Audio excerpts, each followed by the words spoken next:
இன்னைக்கு நம்ம எதை பற்றி பார்க்க போகிறோம்னா எபிகோஎக்டமி. எபிகோஎக்டமி எதுக்கு பண்ணுறோம் அப்படின்னா, ஒரு ஆர்சிடி ஃபெயிலியர் ஆனாலோ இல்லை வந்து சிஸ்டோ இல்லை டியூமரோ அந்த இடத்துல இருக்கும்போது ரிமூவ் பண்ணுறதுக்காக பண்ணுறது தான் எபிகோஎக்டமி. ஆக்சுவலாக எபிகோஎக்டமினா என்ன? எபிகோஎக்டமி அப்படிங்கிறது என்னன்னா, நம்மளோட ரூட்டோட அப்பெக்ஸ் போர்ஷனை கட் பண்ணி எடுக்கிறதுக்கு பேர் தான் எபிகோஎக்டமி.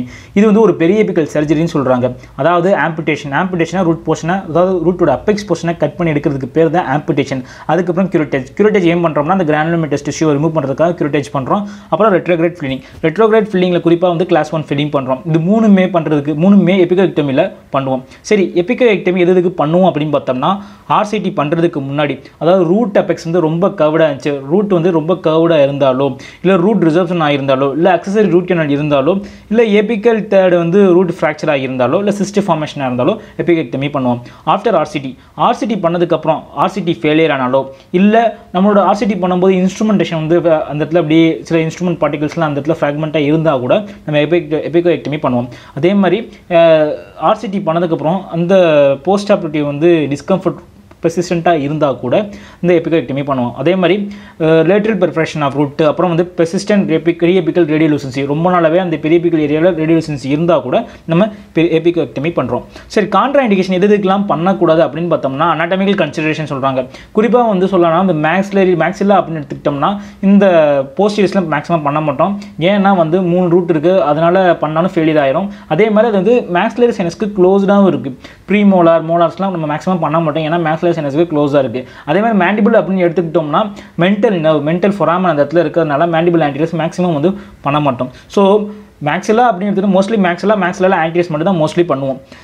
இப்போ இந்த ரூட் அப்பெக்ஸ் தான் அனாட்டமிக்கல் ஸ்ட்ரக்சர், குறிப்பாக சொல்லலாம் மென்டல் ஃபொராமன், இன்ஃபீரியர் அல்வியோல் கனல், நாசல் ஆண்ட்ரல் ஃப்ளோ, அதாவது சைனஸ், இதோட க்ளோஸாக இருக்கிறதுனால இந்த ஏரியா மேக்ஸிமம் அவாய்ட் பண்ணிடுவோம்னு சொல்கிறாங்க.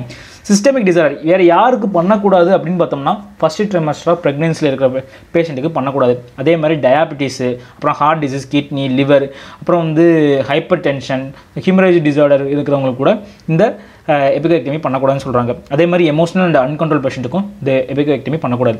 சர்ஜிக்கல் மெத்தட் அப்படின்னு பார்த்தோம்னா அனஸ்தேசியா லோக்கல் அனஸ்தேசியா வந்து இல்லை பிளாக்கோ கொடுக்குறோம். அப்புறம் செமினுலர் இன்சிஷன் மேட் பண்ணி ட்ரையாங்குலர் ஃப்ளாப்போ, இல்லை ரூட் எபிக்கல் பேத்தாலஜிஸ் லைக் வந்து அப்சஸோ ஏதாவது இருந்துச்சுன்னா ட்ரெபிசைட் ஃப்ளாப்பை ரைஸ் பண்ணி நம்ம வந்து எபிகோஎக்டமி பண்ணுறோம். அதுக்கப்புறம் பண்ணதுக்கப்புறம் என்ன பண்ணுறோம்னா, போனி விண்டோ கிரியேட் பண்ணணும். ஸோ இந்த மாதிரி இந்த எபிக்கல் சர்ஜரி பண்ணுறதுக்கு முன்னாடி அந்த ஃப்ளாப்பை ரைஸ் பண்ணதுக்கப்புறம் ஒரு போனி விண்டோ கிரியேட் பண்ணதுக்கப்புறம் என்னென்னா கியூரேட்டேஜ் அதாவது ஆம்பிடேஷன் பண்ணணும்.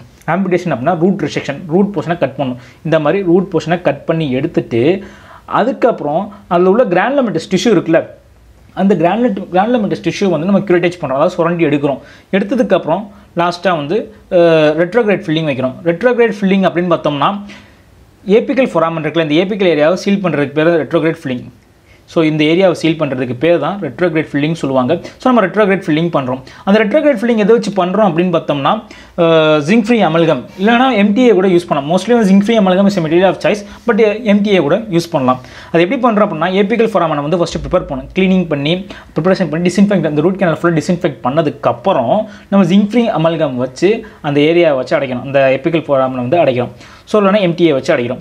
அதுக்கப்புறம் சூச்சர் பண்ணி வச்சிடறோம். அது போஸ்ட் ஆப்ரேட்டிவ் ஃபாலோஅப்னு பார்த்தோம்னா ஒரு 7 நாள் கழித்து வந்து நம்ம பார்க்குறோம். இப்போ வந்து பேஷண்ட் வந்து திரும்ப வர சொல்லணும்னு சொல்கிறாங்க, வியூ த பேஷண்ட் பண்ண சொல்கிறாங்க. ஏன்னா இந்த பெரியபிக்கல் லீஷன் சிஸ்ட் கூட ஃபார்ம் ஆகிருக்கலாம். ஸோ அதை தடுக்கிறதுக்காக அடிக்கடி வந்து பார்க்குறது நல்லது அப்படிங்கிற மாதிரி சொல்கிறாங்க.